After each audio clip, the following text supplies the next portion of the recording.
Quigley in 5, underwater in the yellow lane. Jazz Carling of Great Britain. Quigley goes through. The silver to Jazz Carling. Wonderful silver medal for Great Britain. Welcome to the Honest Athletes podcast with Lauren Quigley and Jazz Carling.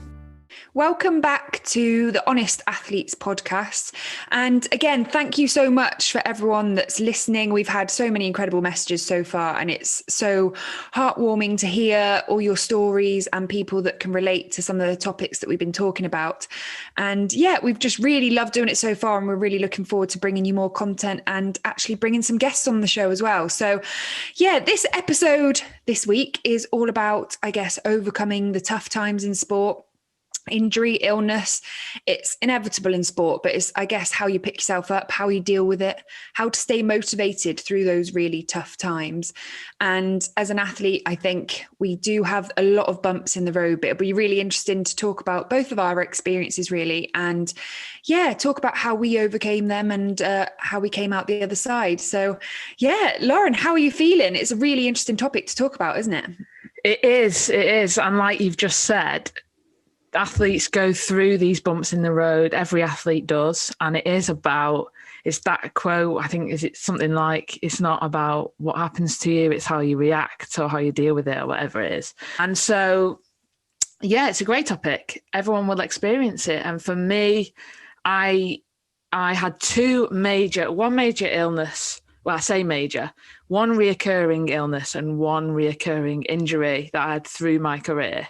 The illness was ear infections. I wouldn't go more than 2 weeks without having a new ear infection all the way through, even with earplugs, yes. That is very common in swimming. That is so very common. And when I first got them, I was like, I can't swim. You know, I need to kick. I need to not put my ear in the water. And then however many countless years later, I was like, it doesn't feel right without having one now, I think. You just swim through them all. And it's not, oh, go on. You got the finger out. So with ears, I spoke to the doctor because I used to sometimes get water trapped in my ear.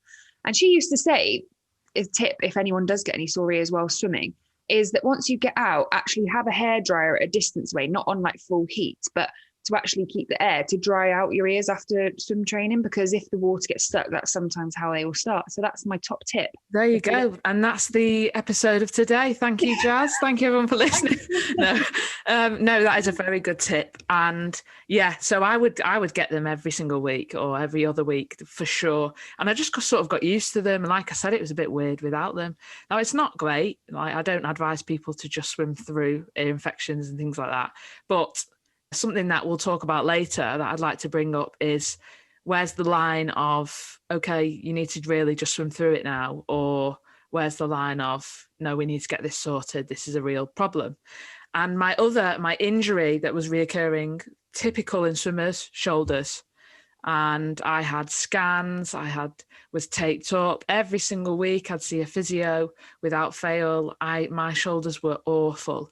And so for me, it was a way of managing and damage limitation and all that sort of stuff to help me get through my career. I think one thing that's actually really important with sport is to kind of normalize that injury and illness will happen, and to try and be prepared, as much prepared as you can, and to normalize that you will have times where you'll go through periods of injury or illness and things like that. And as you said, for me, it was mainly the illness side of it. And that was something that I had to deal with from a very young age. I remember even at the age of like 12, 13, again, probably going through all those kind of changes, growing, and illness was just something, tonsillitis or a chest infection.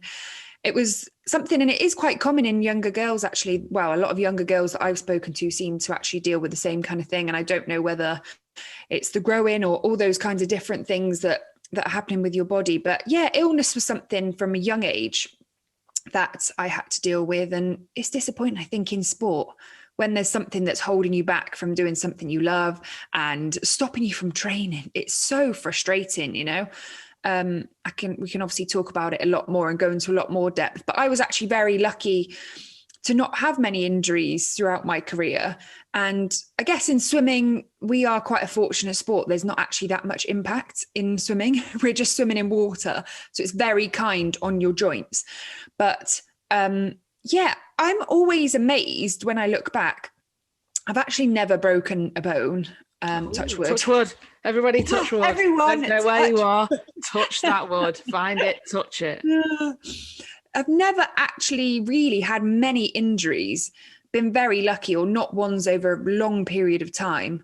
And as I said, I don't know whether it's the sport, but I was always amazed because, Quigley, you'd probably know roughly, but I would swim around 75 kilometers per week of swimming. That's a lot. And I would say around 90% of it was freestyle front crawl.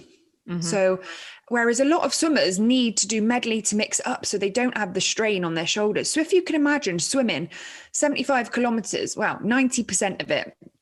So we're talking like probably 65 to 67.5K. Oh, that was quick maths right there. That was quick maths. Quick maths with Jazz.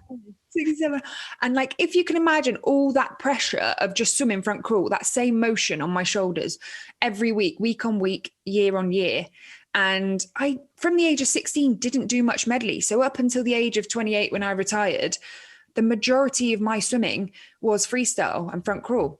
I used to do. You don't look like a 90-year-old with your back hunched over. To be fair, I've not got great posture, but I was always amazed. And another actual funny story is my flexibility and mobility has never been very good. So I remember the first day we spoke about it, on our junior senior one.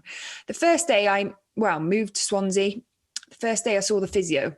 They do like a monitoring, check you over in all these kinds of different positions, your ranges, and they give you like green, red, amber, whatever, where you are. Red being the worst, green being the best, obviously like a traffic light system. Yeah. And I turned up, see the physio, and honestly, like, I was terrible. He was like looking at me, and I think he was thinking, he's actually a great friend of mine now. He was like, is this girl actually a swimmer? Can she swim? Because honestly, my measurements were terrible. And I remember the next day, and for like 2 or 3 days after, I could barely swim because he'd got me in these positions that I'd never been in before. I was so sore, and it was such a reaction. And I don't know, I look at my family, my dad is the most immobile, like unflexible person. So I don't know whether I've got it off him. But from a young age, like, we didn't have really people telling us, to stretch or to get in these positions. So from a young age, I didn't really have that idea of, mobility is really important in the pool. So yeah, from there, really, my mobility has never been a strength of mine. So it's not even that I'm very flexible and that I'm like solid in certain positions. I'm actually very immobile too.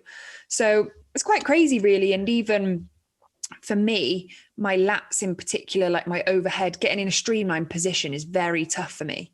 And I used to get my lats stretched. So we'd get that up against the wall, lifting your hands up. It's quite hard when you're on a podcast to try and demonstrate that. But, I mean, you can try if you want, but people won't see. I'll just have to describe what you're doing. Jazz is now walking to the wall. Yeah, but I used to have to get that checked pretty much every morning. And I had a range that would be like okay for me. So it was my range that I had to try and stick in. And every Monday morning, we'd normally have a Sunday off out of the pool. And every Monday morning I'd come in and I'd be awful. And so one of the things, especially in the lead up to Rio and the Olympics, was every Sunday evening, I had to do like 20 minutes, half an hour stretching to make sure that I was going to be in a better position in the water on Monday morning. And I'm not saying that it obviously had an effect on me, how mobile I was. Like, I don't think if I was more mobile, it would have helped my swimming in particular. But it's interesting because, like, the injury side of it, you'd think someone like me who's so immobile, like, struggles to get in certain positions on land, that I would struggle a lot with the injury side of it. But luckily I was all right. And Quigley, you're quite flexible, aren't you? Yeah. I never really had that problem. I was really, really mobile. And so you were talking about the traffic light system. I was a golden child with that stuff. If I got an amber, I was like, I think it might be time to retire now. Whereas I was reds and a couple of ambers, mainly in the red. Yeah, no, we had very different charts in terms of that. Again, it wasn't really something that I focused on particularly. Like, I'm going to be honest here, and I'm sure a lot of people will understand, but stretching and rolling, after you've done 2 hours in the pool and this and that. I didn't want to be doing that. Could I be bothered? No. Yes, would it have helped me? And maybe I should have, structured it a bit more into my training when I was younger or whatever. But it is something that's important. But yeah, I never really fully focused on it. So somehow I was actually okay at the flexibility and lying off the end of the bed and bend your knee and lift that one up and let's look at the angle and all that. And this sounds a little bit like the last podcast now, because luckily I wasn't at an ITC, so I didn't have to tell them how flexible my lats were on a Monday morning. Go on, she's got the finger out. Fun fact, on my physio, like the checks, I was in the right realms to be a breaststroker. My knees and my flexibility, that worked quite well. Unfortunately, Wow. It never turned out into a breaststroker, but everything else wasn't great. There's still time, Jazz. There's still time. Yeah, no. So, but you're so right. Like, it's a non-weight bearing sport. So we get away with not having the impact of those kind of injuries. But I think with it being a non-weight bearing sport comes the territory of we can get away with a bit more. So we maybe push ourselves a bit more. Because something that I've realised coming out of swimming and seeing the triathlon world more than any other sport, but the running, for example, because it's weight bearing, if you injure yourself in that, there's no forgiveness. You can't do it. You're stopped. You can't physically carry on. Whereas with swimming, because it is weight bearing, non-weight bearing, you feel like you can get away with more. So then you probably push yourself past a point of where maybe in other sports you would have stopped. You've then made it a whole lot worse. And so there is a fine line, again, with illness in swimming, but in every sport as well. When you're training so much and you're training so hard all the time, you are dancing on a fine line of illness and being super fit and healthy. And you're on that line all the time. And that's where recovery and nutrition and everything come into it. But going back to your point, because I've just ran off from what you were talking about there. Yes, I was okay with flexibility for sure. And I think probably that was part of the problem for my shoulder, was I was a bit too able to move it around in positions it probably shouldn't have been in. But opposite to you, I was a backstroker mainly, but I liked to do freestyle as well. So I always was flicking between the two. So almost balancing myself out, whereas I have no idea how you managed to do all that freestyle. No idea. Why? I used to love it. And I think because when I moved to Swansea, my coach, Bud McAllister, he looked at my other strokes and he was like, I don't want to see that. I don't want to watch that. So I think that was basically, it was just front crawl all the time. But don't get me wrong, I loved it. I think the only thing that I really struggled with was when I wasn't having a great set on front crawl freestyle. And whereas anyone else, if they weren't having a great session on their main stroke, they could normally go to a backup. Whereas I didn't have that backup. I just had to grind through swimming. Grinding through, swimming really bad on front crawl because I had no other stroke to fall back on. Whereas you see Georgia Davis, I used to train with her in Swansea for years and years. And if she wasn't having a great session on backstroke, she'd go onto front crawl and then she'd fly past me. And I was like, no. I wish I had another stroke that I could actually do all right at. And I think as well at competitions as well, sometimes if your main event isn't going well, it's nice to be able to have a bit of fun. You used to do a bit of 100 freestyle, didn't you? Yeah, and I did 100 fly sometimes. Didn't dare breaststroke because just wasn't worth it. But yeah, I had the luxury of being able to switch up strokes, which is definitely a luxury. And I think that's what medley swimmers have the luxury of most, is because they can flick between the two. But then also, I suppose they're good at all four. And if they're having a bad day, it swings and roundabouts for positives and negatives, I suppose. I think it is actually really interesting. And I'd love to, we can get more people on the podcast to talk about it, but how you do find that some people are more prone to injury, seem to be managing injuries throughout their sporting careers. And other people, they don't seem to deal with it as much. And is it how they're built or the technical side? And it's actually really interesting. I think for me, the biggest injury that I had looking back when I think about it, was actually we went on a training camp to Australia in the Gold Coast right before the Rio Olympic trials. So in 2016, we flew and we went away with the distance group from Loughborough. So we were away for we were meant to be away for 6 weeks. And about 3 to 4 weeks in, I was training with three of the distance guys, mixture of open water and 1500 swimmers. And I was obviously chasing the boys every single day, like trying to keep, and they pushed me to higher limits. They set the bar higher because I wasn't just training on my own or pushing myself. I was pushing to try and keep up with them, to try and challenge them, which really did help me. But about 3 to 4 weeks in, I started getting some pain in my rib. And again, for me, because I hadn't had many injuries, it was a bit alien. And I was like, oh, what's going on? So again, tried to swim through it, tried to get through it. A few days later, still in pain, coughing, sneezing, laughing, everything was in pain. Saw the physio over there and they were just trying to manage me, but didn't really know what was going on. And ended up having to be flown home from the training camp 2 weeks early, obviously right before the Olympic trials. And that's not a great situation to be in. Yeah, especially as I'd missed out on the London 2012 Olympics. So it kind of, had glandular fever in 2012, but to come back and have like an injury to manage, and I had to swim a lot of backstroke. That was like the deal when it was like building it up, starting with 500 meters, then the next session we build up to 750, and it was like nursing me back to full-time training right before an Olympic trials. And it wasn't something that I really spoke about because no one really wants to hear before a competition all the excuses, do they? No one wants to hear an athlete or their competitors say, I've been managing this illness or this injury or all that kind of stuff. And you don't want to seem like you're coming up with excuses before or during or after the competition. So it's not something I really spoke about that much, but it was a really challenging time. And especially flying home on my own from Australia, probably the longest flight possible. Yeah, I think maybe you could have gone to New Zealand and then gone back. But yeah, that's probably one of the worst routes you could be doing on your own. And I think the unknown, that's one of the toughest things with injuries and illness. It's the unknown. And especially with the rib, it was like, well, there's actually nothing you can do. It's not like you can, I don't know, put it in a cast or like do all the things. Like you've literally just got to let it rest. And what did you do? What did you do to it?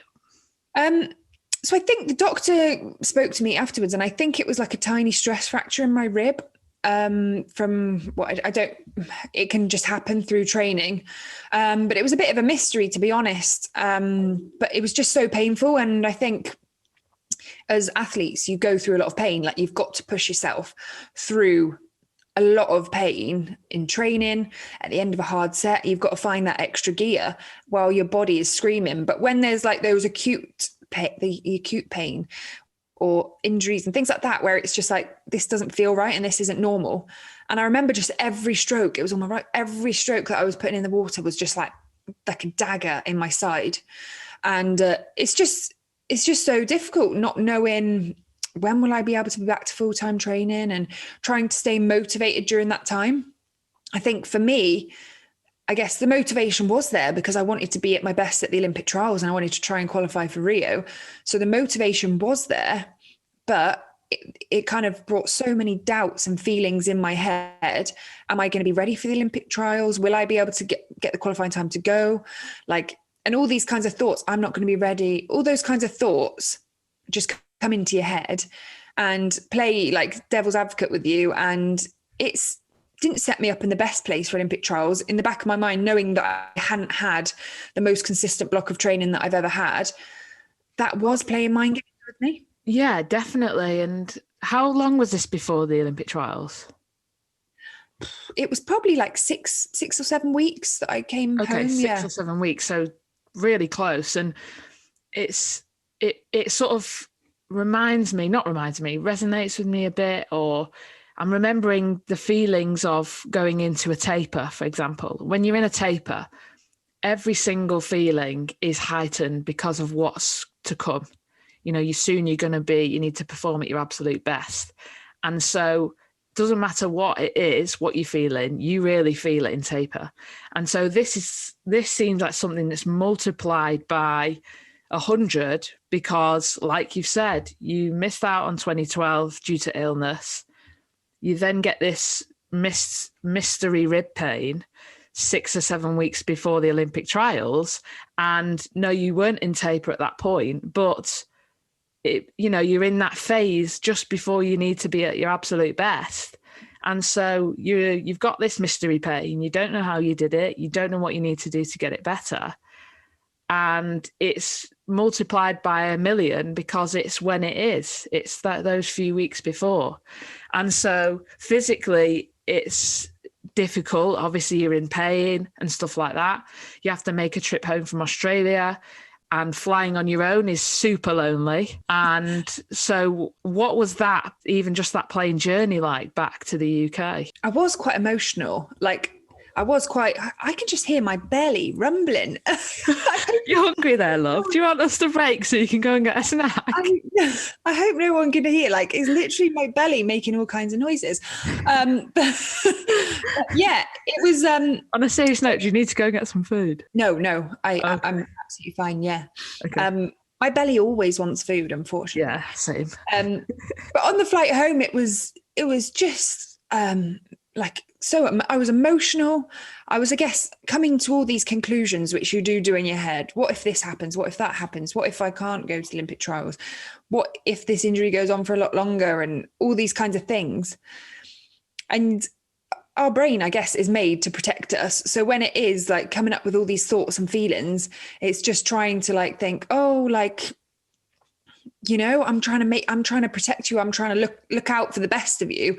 Whereas in reality, it's so tough because they've got all these things that are going on with your body. And you don't know what's the next step. So I think that was probably the hardest point, was the flight home. But then luckily I had a scan and all those kinds of things and was in the best hands possible. And when you've got an amazing support team around you that will do everything to try and help you become the best athlete and to help you recover and to do all those little things, I was very fortunate to have that support team around me. Whereas I know there are a lot of people that don't have that same support team and don't get access to the physio or the scan and all those kinds of things that we do get, and we're very lucky to have as elite sports people. So I think that is very tough too, being in a different position and going through the kind of injury side and not knowing where the end date will be. And so you get home in the UK. Dave's your coach at this point. Is Dave in Australia or is he at home or?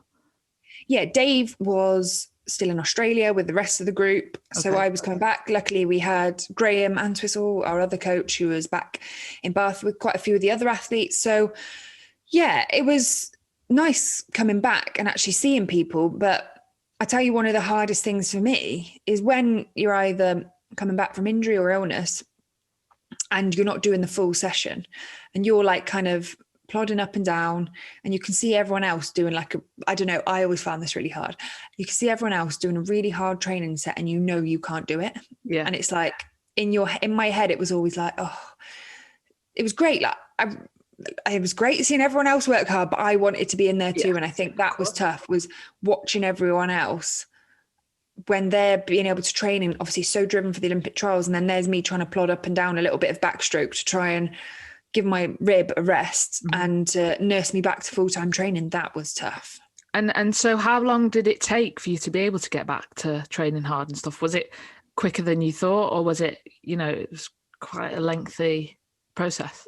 I think mainly maybe 3 to 4 weeks to get me back to training. And even then it was I wasn't back to maybe full time. And then it was then going into a bit of a taper. So it'll actually be interesting to talk about taper and that with you. Yeah, I'm looking forward to that one. We've probably had very different tapers or not. Who knows? Yeah. So then it was 3 to 4 weeks. But then you do speak to people and injuries can go on for months or they're always managing injuries, Yeah. And I think that can be very tough. What about you? Did you have anything like that, like a standout moment injury wise?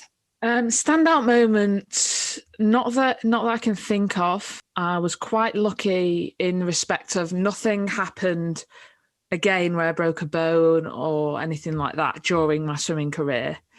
And so I had little moments here and there, but I had, for example, when I was younger, growing pains. I don't know if you had the same because you're quite tall, or it was just a gradual thing. But for me, I was always tall, but I got really bad pains in my back and had to manage that as a young athlete, which was very interesting. But later on in my career, like I said, my shoulder really bad. It was a process of, like I said, managing it really. It was never going to go, my shoulder. So it was either, well, quit then or learn to manage it. And so obviously I went down the learn to manage it route. In a way, you have to try and figure out where the line is of your actual physical health and your goals. Where do they lie? Do you continue and push past that line of your physical health to reach your goal, but then maybe suffer consequences later on or whatever? Or do you go, this is too much, I need to prioritize me or whatever? And I was, I have chronic tendonitis in my shoulder now. And that's just what I have from the sport. And that's fine. I chose to do that. And that was my decision. And it's just something that I learned to manage. And I don't know if I'll ever swim again without pain in my shoulder. Every time I swim now, I have pain. But that was a decision that I made. And, I wouldn't change it because I had a great career. And I remember we were in Sierra Nevada and I'd had it for years, this pain. And the physio said to me, he had to treat me every week and whatever. And he said to me, is it too much? Like, can you deal with this pain? And I said, yeah, I think I can deal with it. And he was like, well, you're just going to have to swim through it then. You're just going to have to accept, there's sometimes times where you have to just accept the pain and carry on with it. And at that point, I was like, this is what it is. I'm just going to have to carry on. And I had great support staff at EIS down the road in Manchester. I was very lucky. I was at Stockport at the time, but I was able to, because I was on funding and everything, use EIS. And there was a physio there called Lee Harrington, who I used to see every week. He was absolutely amazing. Not just for my shoulder, but I'd go in and it was like counselling every time I'd go in, and he was like a psychologist, even though he wasn't one at the same time. It was like I said to you, unpaid therapist. And he got me through so much in my career. But I was lucky, like you've just said, to have the access of that every week, week in, week out. Because without it, I don't know what state I'd be in. So it was more of like an injury that I had to learn to manage through my career. There wasn't really any moments that stand out particularly. I think it was the night before the World Championship final for the 100 back, I had to have acupuncture in my shoulder. And that was a bit scary because I wasn't really used to acupuncture. And it was a decision that me and the physio made that we felt like it was necessary because I was in so much pain. And so it's a tough one. But again, I was lucky not to have a moment where I was like, oh gosh, my ribs, oh God, I'm 6 weeks out for the Olympic trials and my rib is deciding to do a little dance and it's not, not playing ball. So yeah, I was lucky, but also not lucky. And now obviously I suffer, but again, my choice. For you though, illness, I want to hear the story about London 2012 because you allude to it all the time. I think it's important for you to talk about that. Yeah, I'll talk about it. Just one more thing about the injuries. No more things. No, that's it. I think obviously you do see some people that have to leave sport because of the injury, because of the pain. Yes. And I think like how heartbreaking that must be that you're having to walk away from a sport that you love because of an injury, and the mental side of it and the psychological side, how much of an impact that has on you as well when you actually can't do something you love. And you even hear about it quite a lot in like rugby now and in some other sports about the concussion side of it and how much of an impact that has had on people, and especially ex-players now that you've been hearing it. Well, I've been hearing in the news and things like that, and just how like heartbreaking it is. But I guess we do all go through like different things. And again, you do say it's a very fine line of, is this making me a better athlete? What is going to happen to me later in life and all those kinds of things. But when you're in the moment, the sport and everything feels like everything, and it feels like you have to do absolutely everything. And again, as you said, there's always like a pain scale, and it's like, you can normally deal with the pain up to a certain amount. And then if it's over the threshold, then you've either scanned or rest or whatever. There's got to be something for it. It is kind of part of the parcel of sport and inevitable that your body will be telling you to stop at certain stages, because it won't want you to be pushing your body to the limit. And it's a very tough fine line, I think, to be able to figure out and to be able to work through things and trying to keep yourself in line when there is injuries that you're working on and trying to maintain and work throughout your sporting and your training, really. Yeah, no, definitely. And something that you said before, you were at training and you were looking across and you wish you were doing the hard sessions with everyone else.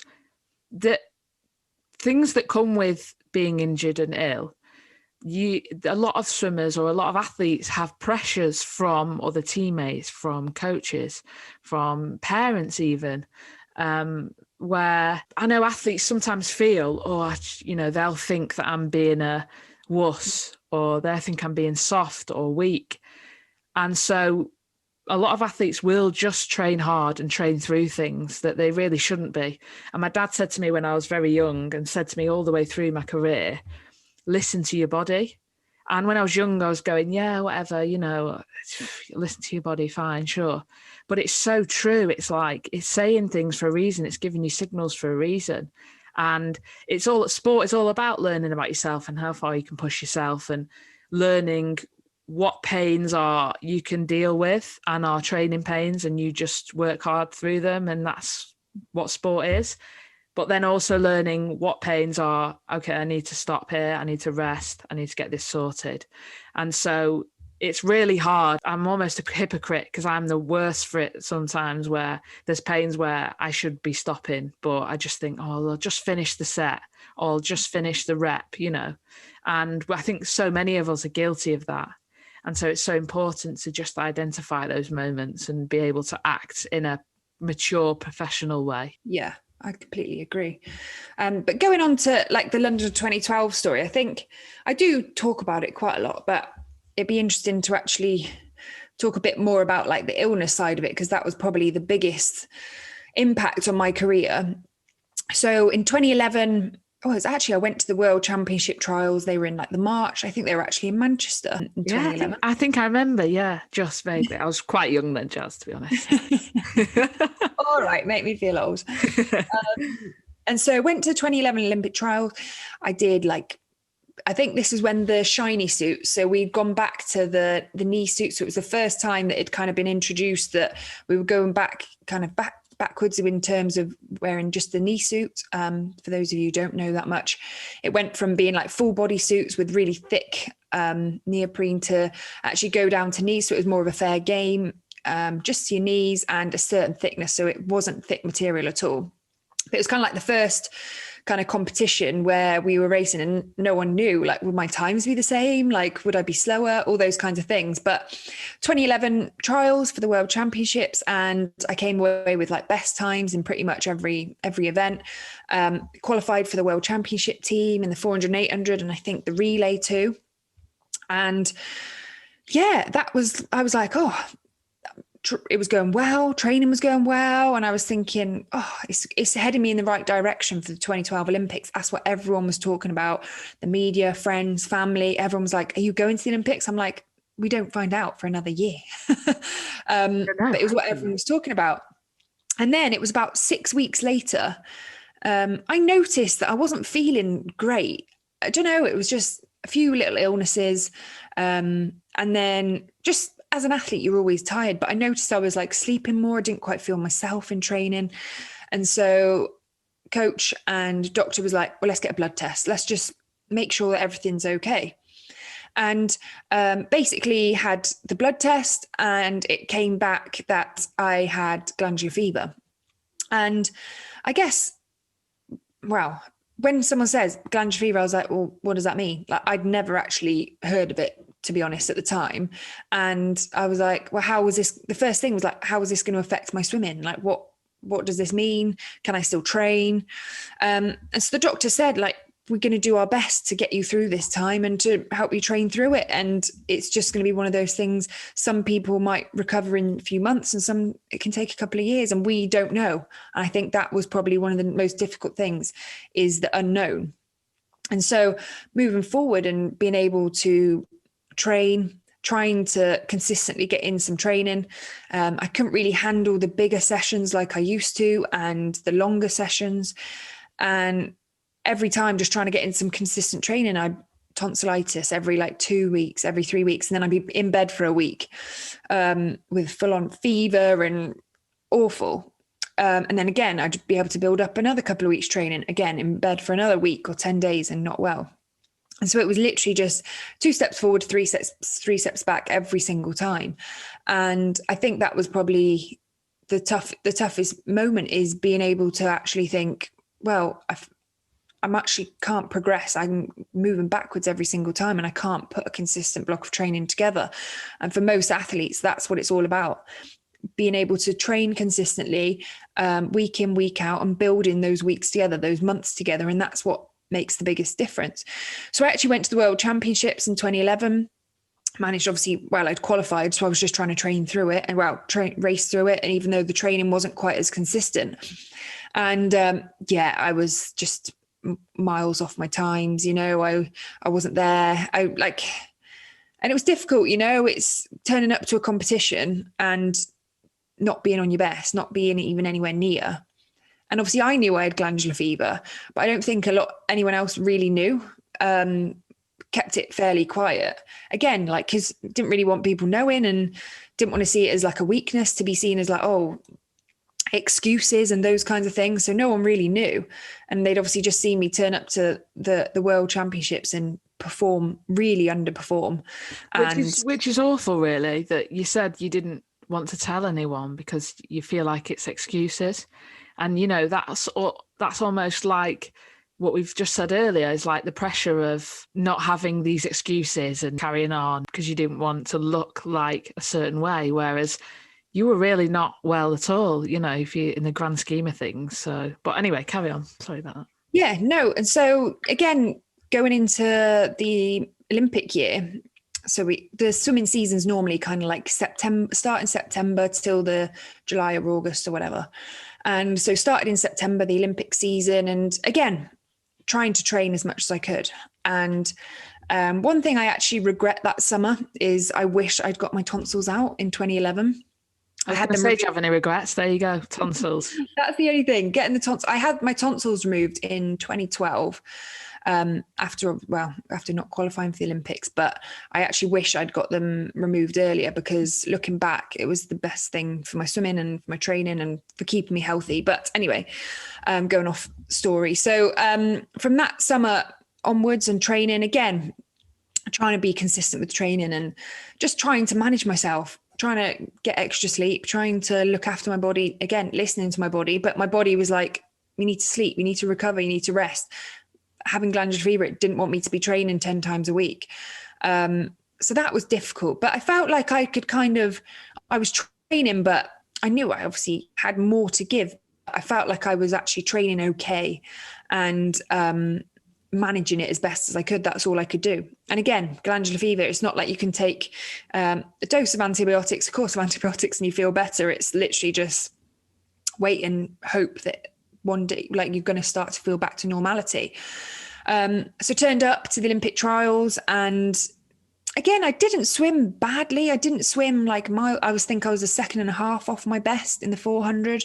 The 800, I actually pulled out because I think doing the distance events, I think I did the heats and I was wiped out. And I was like, this isn't going to help me doing this event. And so I'm the 200, again, not great. But in the 400, I actually achieved the qualifying time to go. But I came fourth, and they back then took the top 2. So just missed out on a home Olympics. And looking back, that was the toughest part of my career, really. And afterwards, I took 3 months away from the sport, and to actually have some time to think, do I still want to do this? Do I still want to put myself through that and go through the heartache? In sport, in life, in anything. You can give your 100% something, and when you don't get the grade result or your results in sport or whatever, and it doesn't come back, it's just absolutely heartbreaking. And so, yeah, it took me to quite a dark place after missing out on the 2012 Olympics, because I guess when you're seeing friends and teammates and everyone so happy and the whole nation so excited for home Olympics. And don't get me wrong, I'm a huge sports fan. So for me, I was so excited too, but I wanted to be there. I wanted to be in the pool. I wanted to be a part of it. And to not do that was just heartbreaking. Just rewinding back though, Jazz, I think going back to the competition, because I think I don't want to graze over the actual week or however many days trials was then.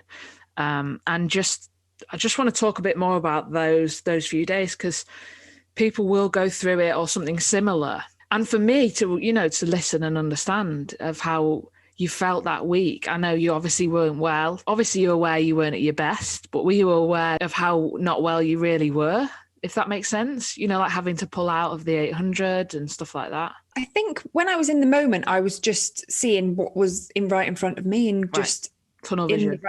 Yeah. And instead of thinking, and being a bit kinder to myself to actually think, look, you've done amazing just to get here and to be racing here, and don't be put off because you haven't qualified. And it was a dream of mine to go to a home Olympics.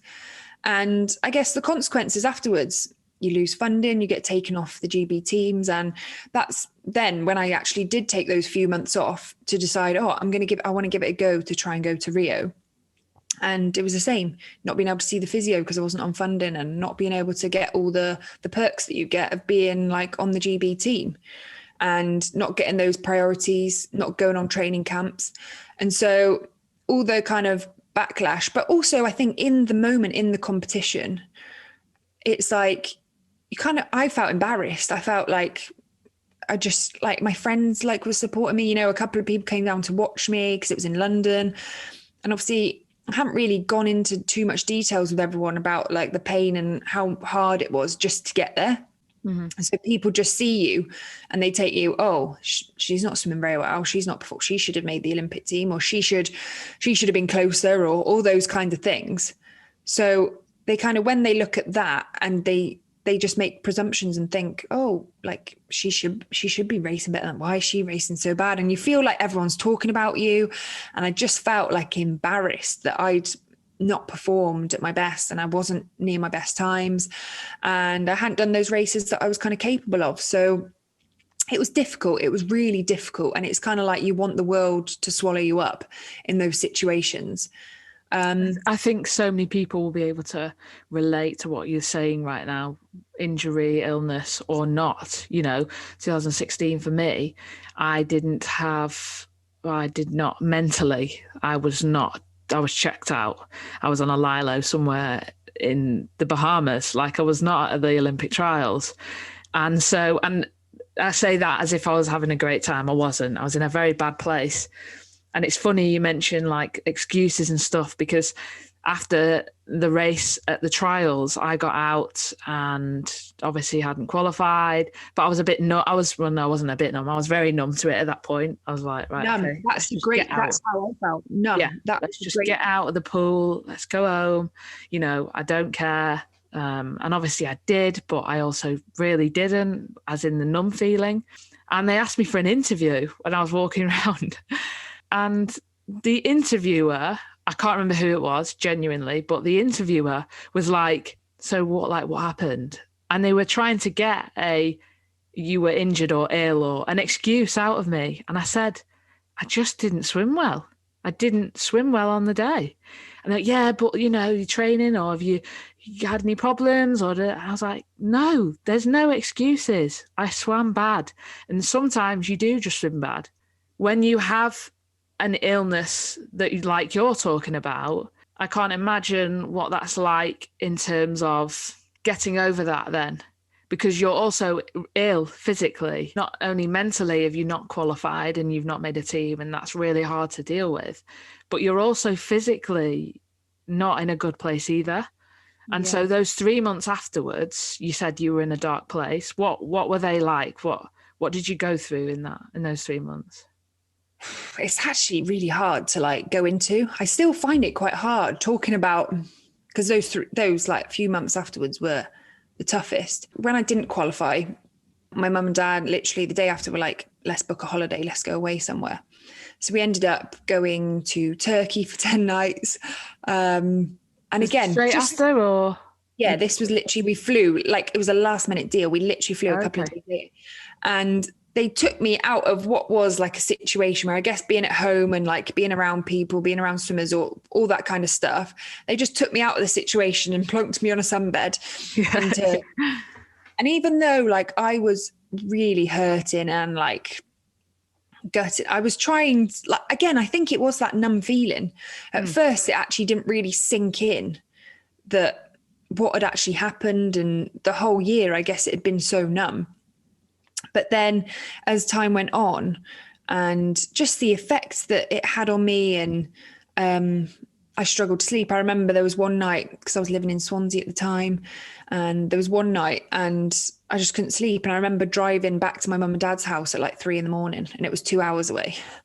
And it was just like, everything was just really intense feelings. And again, not wanting to get out of bed in the morning. Well, not wanting to get out of bed at all in the day. I don't even remember really getting out of bed. Like, it was just in a really dark place. And looking back, I guess when you look at it with a bit of perspective, but when you're in the moment in sport and it feels like your whole world is kind of ripped apart, and it feels like your whole world is that. And watching the Olympics, and I actually did a bit of media coverage there with a couple of the media people at the Olympics. So, and again, trying to put on a smile, everything was fine, I was fine, when in reality, deep down, like I was hurting and I was in a really bad place. And the uncertainty in my head, did I want to go through that again? I didn't want to go through that again. And that was so difficult to be able to put on a brave face to everyone and pretend I was fine. I was actually watching Olympics, and it's hard. I'm a huge sports fan. I love every sport. I've always got sports on the TV. But when it's your sport and that you love and that you've dedicated a lot of your life to, and you're not going. And you should have been there, in your mind, your times and everything, you'd have been finals, medals, even, I want to say that we must have gone through a bit of turmoil with it. And we have some similar stories in terms of the Olympics, missing out, blah, blah, blah, 3 months in your room, I had the same. But for me, when the Olympics happened, I was still in a place of a bit numb. And so I was when I was watching it, I enjoyed it. I felt thankful that I wasn't there and that I was out of it and I wasn't having to go through it all, which is crazy, really, because I obviously hadn't dealt with it at that point still.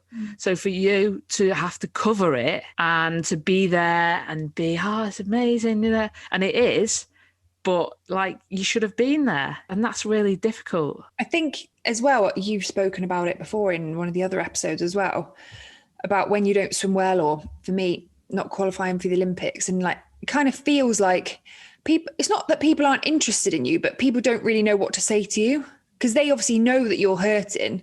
And you do feel like people aren't as interested, and people were acting as if someone had died with me, like they're just completely avoiding me.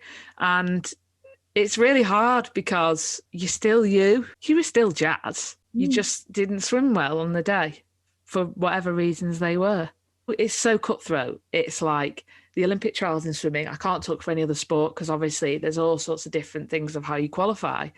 But for swimming, you've got to be at your best on that day. And it's the same for everyone. So I'm not saying, it's so unfair. It's the same for everyone.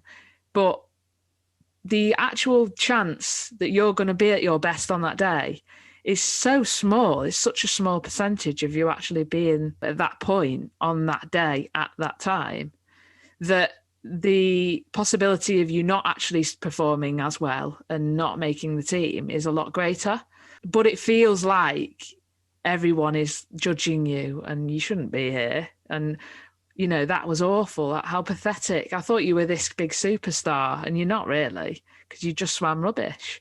And you feel like everyone is like, I'm not going near them. They've got like the plague. But what's actually really funny is at the 2016 trials, obviously, when I'd come back and I kind of nursed myself back from a rib injury. And my first 2 events that I swam, I didn't qualify, didn't get the qualifying time to go. I won the event, but didn't qualify to go. So first 2 swims. So my first part of the Olympic trials was like, oh my God, so bad. And it's actually really funny because Nutty, my old coach, he said he only realized that when I think I was swimming the 800 and my time, he could tell my pace, I was off from the first 100, even 200. He was like, nah, this isn't going to happen today. And he said there was one time and he was in the coach's pen. He actually tells him a lot better story than I do. But he was in the coach's pen. So where all the coaches are stood during the race, and you kind of dip in, dip out to watch your swimmers. Then you can go back into the warm-up pool and you can go back into the competition coach's pen. And he said he was obviously watching me race the 800 and he could see, I think he stopped writing my pace down because he was like, I know she's off. Anyway, he turns to the right to have a look, down, see all the other coaches. And apparently he just looked down the coach's pen and all the coaches were looking at him for his reaction. Which is awful, really, because it's pressure. All the coaches are looking at Nutty well, your swimmer's not swimming well. Yeah. Why? She should be better than this. She's she should be qualifying in this event. And it's just so funny because even as swimmers, that was those first 2 events or at the Olympic trials and not qualifying, we felt all this kind of pain. But Nutty is my coach, and having everyone look at him to see his reaction, to see how he feels watching me swim an off-pace 800 wasn't great. But it was so funny that people do, and people are well, why isn't she swimming well? Why is she not performing? And instead of actually looking, or they don't know that I had a rib injury. I hadn't spoke about it, but everyone wants to know what his reaction was to me having an off-pace 800. And again, the media side of it, which is great for the sport of swimming. But when you get in a camera or a microphone in your face and you've just come out of a swim and it's not gone well, and trying to come up with a reason, why? you said. Yeah. Why? I didn't swim well. And they're like, oh, but come on, give us a story, and it's I'm sorry, I don't have one, love. I just swam really bad today. Even with the injury side of it, again, I guess the Olympics, we speak about it because we are an Olympic sport being involved in swimming. But I guess the reason it makes it so special is it's normally every 4 years. I'm saying that because we're in 2021 and hopefully we might have a games towards, we can hope. But normally it's just the Olympics every 4 years, which is what a lot of people are aiming for. But normally you have the trials each year for the international competition. But I guess having an injury and you could be in a game of netball, football, rugby, where there's games kind of week in, week out, where you're having to perform every single week. And I guess having an injury and knowing that you've just got to watch. You've got to watch those games being played every single week. And that's tough as well. So it's from every different angle, it is very tough to keep yourself going through those times. And it is people will judge you. But when I actually look back now, on 2012, even though I went through such a dark time and a really challenging time mentally, I actually look back now and I don't think I would have changed it. I don't think I would have actually chosen, don't get me wrong, I would have loved to have gone to the London 2012 Olympics. But I feel like it defined me more as a person and as an athlete to have to actually overcome what was such a challenging and difficult time in my life. And it made me a lot stronger. And I feel like now when you go through things, it just feels like you're just kind of hitting a little speed bump and it's just, I've overcome so much more. And I've got the confidence in myself that when things are tough, when things are going to challenge me, that I can get over it and I can build myself back up. And I think one of the most important things is that, things will throw challenges at you and they will, whether it's injuries, illness, there's so many different things that can challenge you. But I guess how you deal with it and just when you look back on things, you've learned so much more about yourself in such a tough situation and you just can learn and you grow and develop who you are. And I think even though it can be very difficult at the time, when you look back with a bit of perspective, it does actually give you a bit of confidence that you can deal with things too. Definitely, yeah. And I think it's important that we highlight here that we're talking about injury and illness, of course. And so physically, you can tell that someone's ill. You've broke your arm or you've got glandular fever or whatever that is. But I think mentally as well, there's a lot of things athletes go through. And so touching on mental illness, and, there's a lot more talk about it now. I think it's really important that we just highlight that, again, that is also something that a lot of athletes have to go through and deal with at certain points in their career. Jazz spoke openly about how she felt for 3 months after, and it will have been a process that you've said today you still even struggle to talk about, which is completely understandable. And it's just so important to talk about those things as well. Wherever you're feeling, it's important. And so, yeah, it will throw challenges at you. It's professional sport, or it's just sport in general. You will get injured, ill, you'll have to deal with things mentally.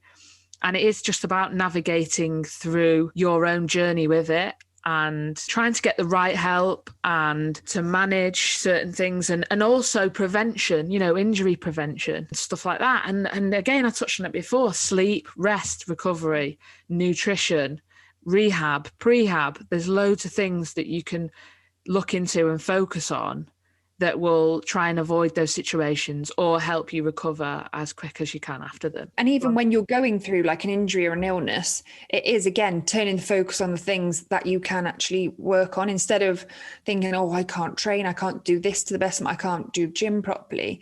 Think about all those little things, like, again, the nutrition, the mobility, all those little things that can make a big difference. Because if you do all those things, then when you eventually can come back, or you're back to your best, you've already banked all those little things. Exactly.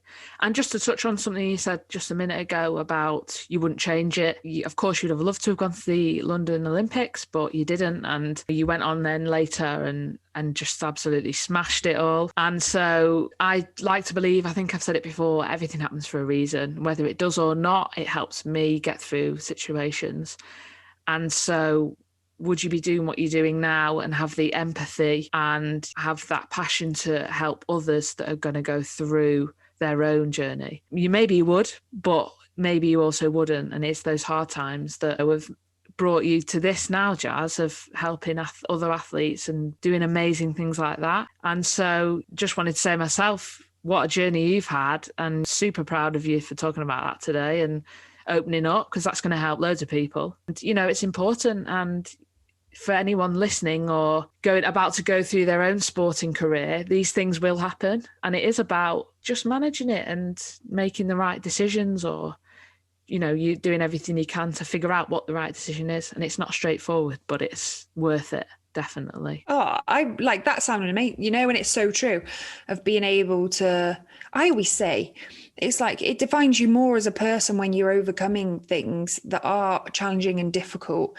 whether that be injury, illness, or whatever. Like in your personal life, there are plenty of things that can challenge you.